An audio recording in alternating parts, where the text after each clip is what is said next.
नमस्कार, किरण होम क्रिएशनमध्ये आपले स्वागत। आजच्या व्हिडिओमध्ये क्रोशिया भाग 3 बघू। अगोदरच्या व्हिडिओमध्ये मुका खांब कसा करायचा ते बघितले, तर आता साखळीवर खांब कसा घालायचा ते बघू। सुरुवातीला पहिल्या भागामध्ये 15 साखळ्या घातल्या, त्यावर कसे विणायचे ते बघू। या 15 साखळ्या आहे, त्यावरच पुढे वाढवायचे। पहिल्या भागामध्ये साखळी कशी करायची ती बघितली। दुसऱ्या भागामध्ये मुका खांब कसा घालायचा ते बघितले। आता तिसऱ्या भागामध्ये मोठा खांब, उंच खांब करायचा, त्याकरिता बोटाला लोकर गुंडाळायची। पहिल्या साखळीमध्ये सुई घालायची, लोकर सुईवर घ्यायची, नंतर पहिल्या साखळीमध्ये सुई घालायची।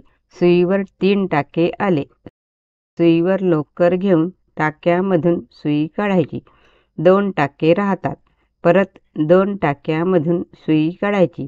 सुईवर 1 टाका राहतो, सुईवर लोकर घ्यायची, बाजूच्या साखळीमध्ये सुई घालायची, सुईवर लोकर घेऊन ओढायची। सुईवर 3 टाके आले, सुईवर लोकर घेऊनच टाक्यामधून सुई काढायची।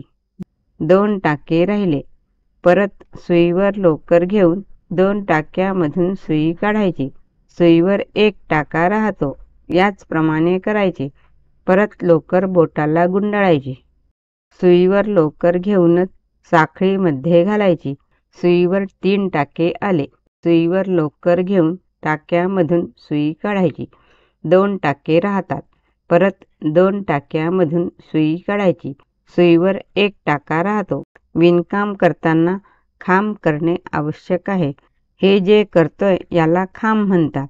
फुले, पाने जोडताना खांबाचा वापर करतात। सुईवर लोकर घेऊन साखळीमध्ये घालायचे, सुईवर लोकर घेऊन साखळीमधून काढायची। हे दिसतात हे खांब आहे।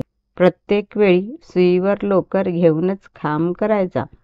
सुईवर लोकर घेऊन खांब केला की उंच येतो। हे बघा, हे खांब असे येतात। 15 साखळ्या घातल्या, 1 2 3 4 5 6 7 8 9 10 11 12 13 14 15 15 खांब आले। अगोदर दुसऱ्या व्हिडिओमध्ये मुका खांब बघितला। हा खांब उंचीला थोडा कमी असतो, हा खांब उंच आहे असे ओळखायला येते। हे खांब विणकाम करताना, सॉक्स, फुले जोडताना या विणेचा वापर करतात।